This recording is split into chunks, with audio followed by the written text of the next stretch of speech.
ग्रामीण विकास राज्य मंत्री डॉक्टर पेम्मासानी चंद्रशेखर ने आज केंद्रीय भवन अनुसंधान संस्थान रुड़की में देश के पहले 3D concrete printed Gramin Awas का उद्घाटन किया। केंद्रीय राज्य मंत्री ने कहा कि कच्ची दीवारों से 3D प्रिंटिंग तक भारत ने सभी के लिए सुरक्षित, मजबूत और टिकाऊ घर उपलब्ध कराने की अटूट प्रतिबद्धता प्रदर्शित की है। ये 3D प्रिंटेड घर केवल तकनीक नहीं बल्कि एक ऐसे भविष्य का प्रतीक है जहां आवास सस्ता, अनुकूलनशील और पर्यावरण अनुकूल होगा।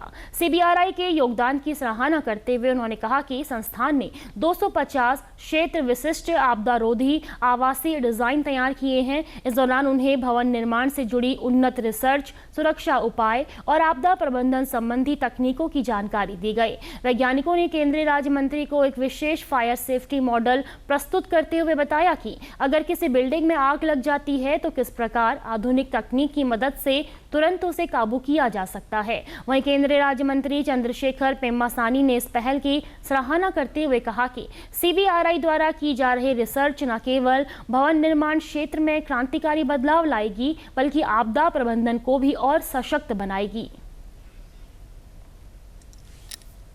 So the goal of this visit is how CBRI is an exceptional institute. It's been there for decades. They have created so many innovations in the building materials, or all the related to whether it is Ram Mandir, structural design, those kind of Navodaya schools, those kind of stuff.